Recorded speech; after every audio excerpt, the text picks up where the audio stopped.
নমস্কার, আমি প্রিয়াঙ্কা আর প্রিয়াঙ্কা হোম ক্রিয়েশনে আপনাদের সকলকে স্বাগত জানাই। চলে এসেছি আজকে আমিও আবার একটা নতুন ধরনের রেসিপি নিয়ে।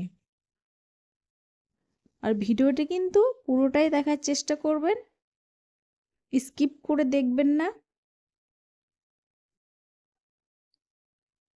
আজ আমি চলে এসেছি মাশরুমের রেসিপি নিয়ে। আর এই মাশরুম যদি ঠিকঠাক করে রান্না করা যায়, মাংসর থেকেও কিন্তু কোনো অংশে কম যায় না।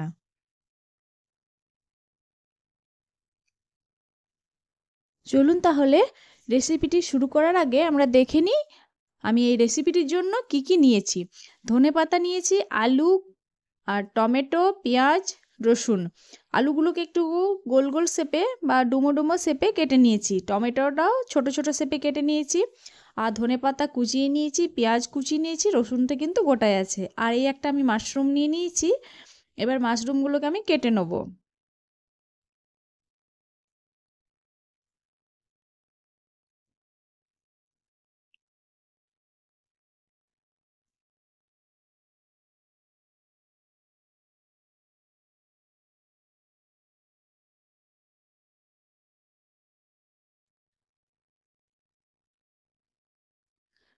তো মাশরুমগুলোকে আমি এবার কেটে নেবো। তার জন্য আমি একটা থালা নিলাম। থালার মধ্যে আমি প্রথমে মাশরুমগুলোকে ঢেলে নিচ্ছি। আর দেখুন এই মাশরুমের গায়ের যে ওপরের অংশটা খোসাটা থাকে আর কি, এটাকে এভাবে কিন্তু ছাড়িয়ে নেওয়া যায়। যদি সময় থাকে তাহলে এভাবে ছাড়িয়ে নেবেন। আমি কিন্তু এগুলোকে ছাড়িয়ে নিচ্ছি একটু। এইভাবে হাত দিয়ে টেনে নিলেই খোসাটা কিন্তু ওপরের ইয়েটা উঠে যায়। ওপরে খোসাটা কিন্তু উঠে যায়। এই খোসাটাকে উঠিয়ে নেওয়ার পর তারপর মাশরুমগুলোকে আমি কেটে নেবো।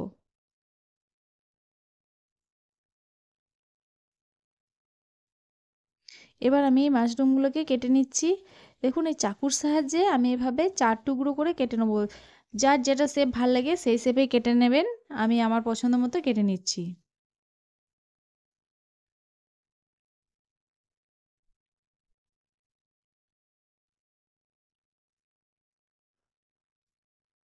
মাশরুমগুলো কাটা হয়ে গিয়েছে। এবার কিন্তু আমি একটু নুন জলের মধ্যে মাশরুমগুলোকে ফুটিয়ে নেবো।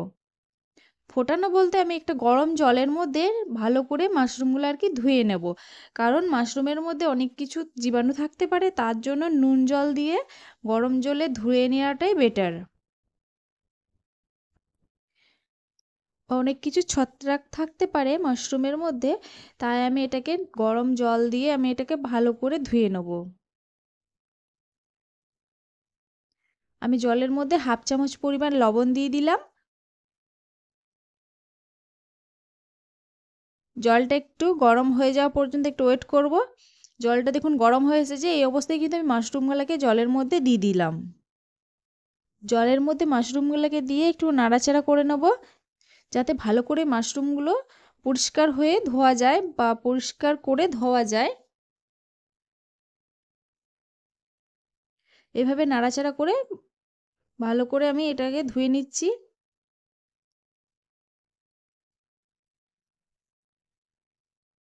আর দেখুন কতটা ময়লা বেরিয়েছে এর মধ্যে। এবার কিন্তু আমি গ্যাসের ফ্লেমটা একটু হাইতে করে ভালো করে ফুটিয়ে নিলাম।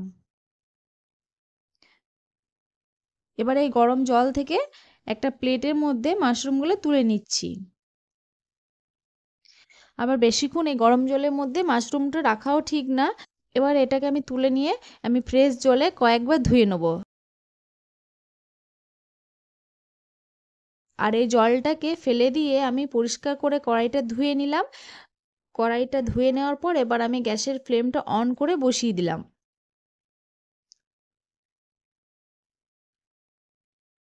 কড়াইটা একটু ভালো করে গরম করে নেব।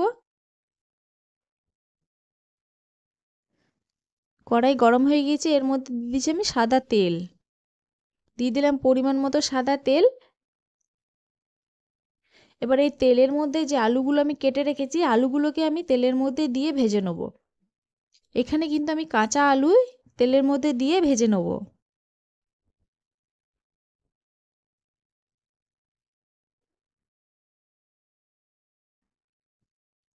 আমার চ্যানেলে নতুন কোনো বন্ধু থাকলে অবশ্যই চ্যানেলটিকে সাবস্ক্রাইব করে পাশে থাকা বেল আইকনটি প্রেস করুন, যাতে আমার দেওয়া রেসিপির নোটিফিকেশন সর্বপ্রথম আপনার কাছেই পৌঁছায়। আলুগুলো যেহেতু কাঁচা আছে তাই একটু সময় নিয়ে বা গ্যাসের ফ্লেমটা লো টু মিডিয়ামে রেখে আলুগুলোকে ভালো করে ভেজে নিতে হবে, যাতে ভেতর থেকে আলুগুলো সেদ্ধ হয়ে যায়।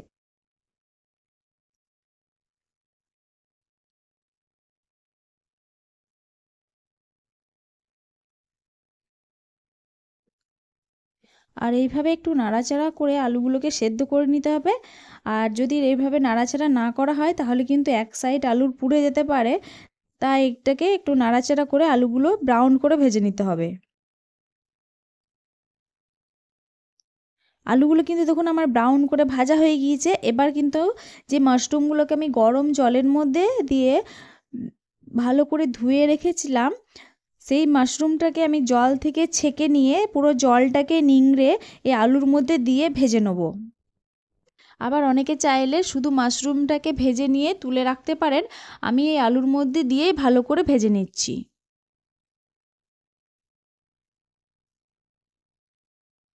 মাশরুম আর আলু ভালো করে ভেজে নিতে হবে গ্যাসের ফ্লেমটা লো টু মিডিয়ামে রেখে। মাশরুমটা এভাবে ভেজে নিলে মাশরুমের তরকারিটার টেস্টটা কিন্তু সম্পূর্ণ আলাদা হয় আর খেতেও বেশ ভালোই লাগে। আলু আর মাশরুম ভাজা হয়ে গেছে, এবার আমি একটা প্লেটের মধ্যে এই দুটোকে তুলে রেখে দিচ্ছি।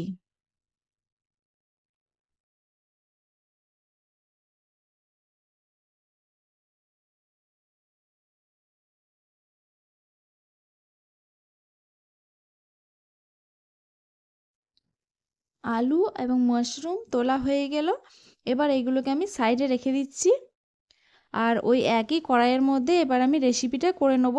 তার জন্য আমি ওই তেলের মধ্যে দিয়ে দিচ্ছি যে একটা তেজপাতা আমি 2 টুকরো করে নিয়েছি, সেই 2 টুকরো করে তেজপাতাটা আমি তেলের মধ্যে দিয়ে দিলাম।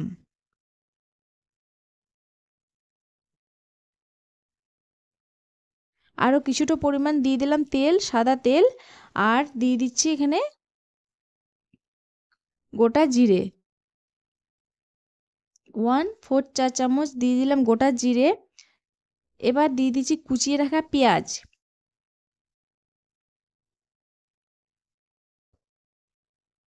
পেঁয়াজগুলোকে দিয়ে একটু ব্রাউন করে ভেজে নেব। গ্যাসের ফ্লেমটা কিন্তু লো টু মিডিয়ামে দিয়ে পেঁয়াজগুলোকে আমি ভেজে নিচ্ছি। আর এখানে দেখুন পেঁয়াজগুলো কিন্তু ব্রাউন করে ভাজা হয়ে গিয়েছে। এবার কিন্তু এর থেকে আর ব্রাউন করা যাবে না। তো এই অবস্থায় কিন্তু আমি দিয়ে দিলাম কুচনো টমেটো। টমেটোগুলো দিয়ে দিলাম, আর যে রসুনগুলো আমি ছাড়িয়ে রেখেছিলাম গোটা গোটা, সেই রসুনগুলো আমি টমেটোর সঙ্গে দিয়ে দিলাম। এবার এগুলোকে ভালো করে ভেজে নেব। টমেটোটা যেহেতু গলতে সময় লাগে, টমেটোটা দেওয়ার পর এর মধ্যে আমি লবণ দিয়ে দিচ্ছি। লবণ দিলে টমেটো কিন্তু তাড়াতাড়ি গলে যায়, আর না হলে অনেকটাই সময় লাগে, তাও ভালো করে কিন্তু গলে না। আরও দিয়ে দিলাম আমি হলুদ গুঁড়ো। লবণ আর হলুদ গুঁড়ো দিয়ে ভালো করে টমেটোকে গলিয়ে নেব। কালারের জন্য দিয়ে দিলাম কাশ্মীরি রেড চিলি পাউডার। এটা তবে সম্পূর্ণ অপশনাল, আপনারা চাইলে দিতে পারেন, না চাইলে নাও দিতে পারেন। লবণ দেওয়ার ফলে টমেটোটা কিন্তু দেখুন কতটা গলে এসেছে। খুব কম সময়ের মধ্যে কিন্তু টমেটো গলে যায় লবণ দিলে। তো আমি এখানে একটু হাফ কাপের থেকেও কম পরিমাণে জল দিয়ে আমি টমেটোটাকে ভালো করে কুক করে নেব।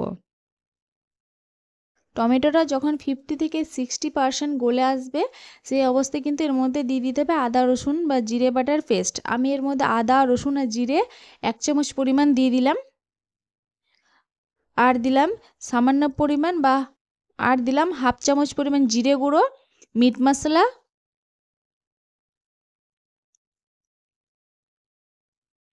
গরম মশলা, 1/4 চা চামচ গরম মশলা। সমস্ত উপকরণ এবার আমি ভালো করে কষিয়ে নেব।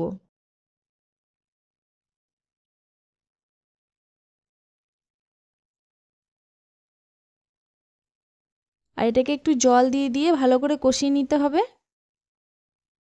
গ্যাসের ফ্লেমটা কিন্তু লো টু মিডিয়ামে রেখে কষিয়ে নিতে হবে।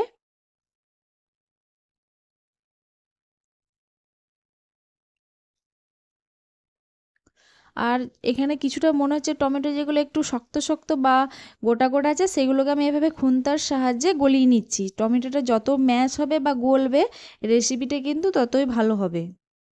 আর এইভাবে গোটা গোটা টমেটো থাকলে ভালো লাগবে না, তাই একটু জল দিয়ে দিয়ে মশলাটাকে কষিয়ে নিতে হবে, আর যাতে টমেটোটা সেদ্ধ হয় যে সেদিকেও খেয়াল রাখতে হবে।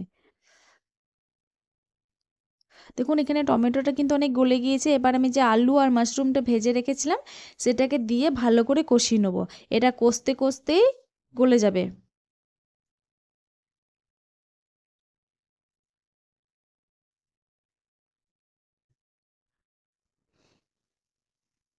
যেভাবে আমরা মাংস কষাই সেইভাবে এটাকে কষিয়ে নেব। আর দেখবেন যখন চারিদিক থেকে তেল ছাড়তে শুরু করেছে তখন বুঝবেন যে কষানো হয়ে গিয়েছে। তো আমি এটাকে কিন্তু জল দিয়ে দিয়ে কষিয়ে নিচ্ছি।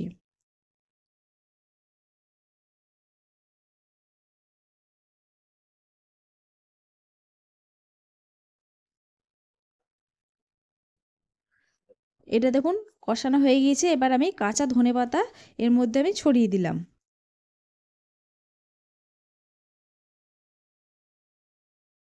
ধনেপাতাটা দেওয়ার পর আবারও কষিয়ে নিচ্ছি। আর দেখুন সাইড দিক থেকে তেল ছাড়তে শুরু করেছে।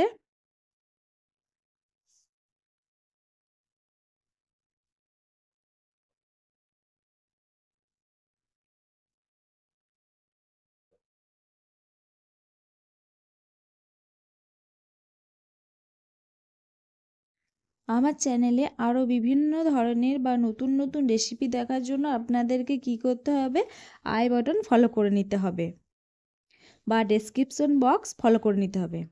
এটা কষানো হয়ে গিয়েছে। এবার আমি এর মধ্যে ছোট গ্লাসের 1 গ্লাস পরিমাণ আমি এর মধ্যে জল দিয়ে দিলাম।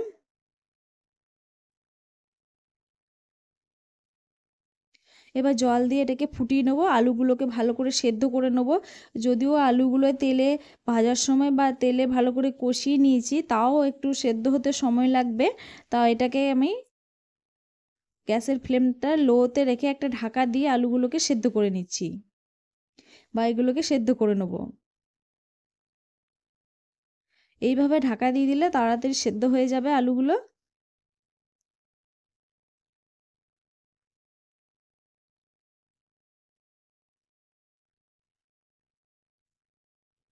আর এই মাশরুমের সবজিটা কিন্তু আমি একটুকু কষানো মাংসর মতন রাখবো বা কষা কষা রাখবো, একটু ঝোল রাখবো না। তাই যেটুকু এক্সট্রা জল থাকবে সেটাকে আমি টানিয়ে নেবো। দেখুন এটা কষা কষা হয়ে গিয়েছে। এবার আমি গ্যাসের ফ্লেমটা অফ করে দিলাম আর এটাকে একটা প্লেটের মধ্যে তুলে নিচ্ছি। মাশরুমের তরকারি কিন্তু বা মাশরুম রান্না করলে কিন্তু এরকম কষানোই ভালো লাগে, ঝোল ঝোল ভালো লাগে না। তাই এটাকে একটু কষা কষা করে নিলাম। ব্যাস প্লেটে তুলে নিলেই পরিবেশন করার জন্য রেডি আলু দিয়ে মাশরুমের তরকারি। আজকের রেসিপি আপনাদের কেমন লাগলো অবশ্যই কমেন্টের মাধ্যমে জানাবেন। আর ভালো লাগলে একটা লাইক দিয়ে প্রিয়জনদের সঙ্গে বেশি বেশি করে শেয়ার করবেন।